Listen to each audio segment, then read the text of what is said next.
Қайырлы күн баршаңызға. Бүгін мен осындай плюшки атымен танылған қант қосылған булочки дайындаймын. Мен бұрын жасап көрмегенмін, сондықтан үй жағдайында осындай булочкиларды жасап көру маған қызық болды.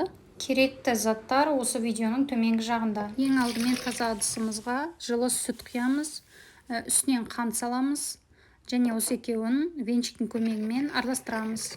Бұл бізде апара, сондықтан үстінен дрожжи қосамыз және бір араластырамыз да 10 минутқа қалдырамыз. Осындай шапочка пайда болған кезде жұмыртқа саламыз және жұмсақ ерітілген немесе бөлме температурасындағы сары майымыз салып араластырамыз. Үстінен електен өткізілген ұн саламыз. Артық ұн салуға болмайды, осы рецептте көрсетілген ұнды ғана саламыз. Жайлап қамырымызды илейміз. Қамырымыз жұмсақ болу керек. Илеген кезде жұмсақ етіп илейміз. Сонда булочкаларымыз жақсы көтеріледі.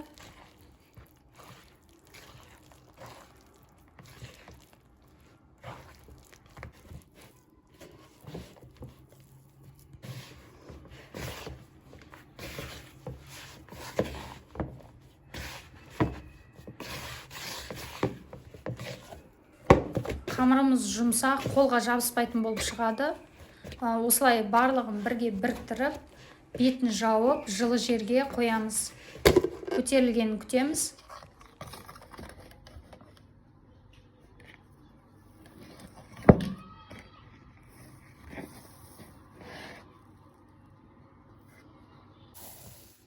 Қамырымыз көтерілгеннен кейін булочкаларымызды жасап бастаймыз.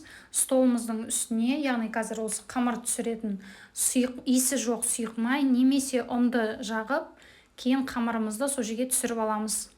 Осы рецептпен жасасаңыздар, шамамен орташа көлемді 10 штук булочки шығады.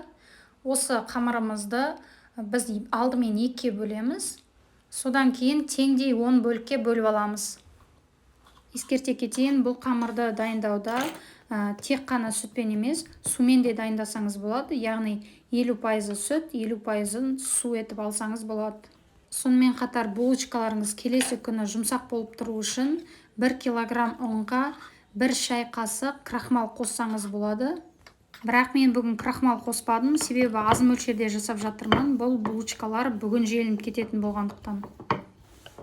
Булочкаларымыз түйуге кірісеміз. Алдымен қамырымызды оқтаудың көмегімен жайып аламыз.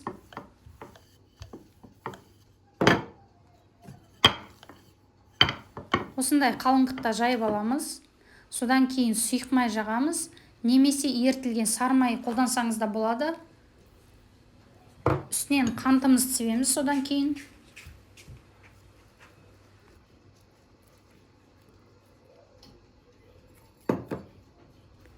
Видеода көрсетілгендей бір шетінен орай бастаймыз. Толығымен орап алғаннан кейін осылай үстінен қолымызбен басып жібереміз. Кейін 2-ке бүктейміз. Пышақтың көмегімен осылай ортасынан кесеміз. Міне осындай жүрекше булочкамыз пайда болады. Түйілуі де, жасалуы да оп-оңай, иісі мұрын жаратын булочкалардың бірі. Видеода булочканың түйу тәсілін тағы бір рет көрсетуді жөн көрдім.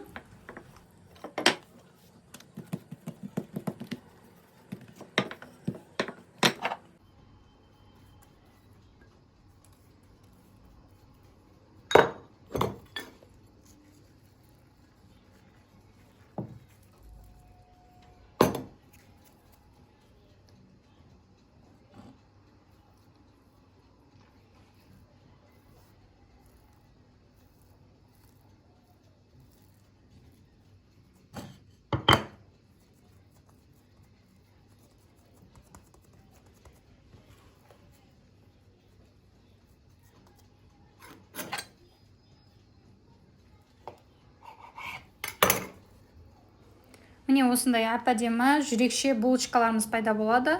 Булочкаларымызды 10-15 минутқа бетін сүлгімен жауып қойып қоямыз. Сәл көтерілуі керек.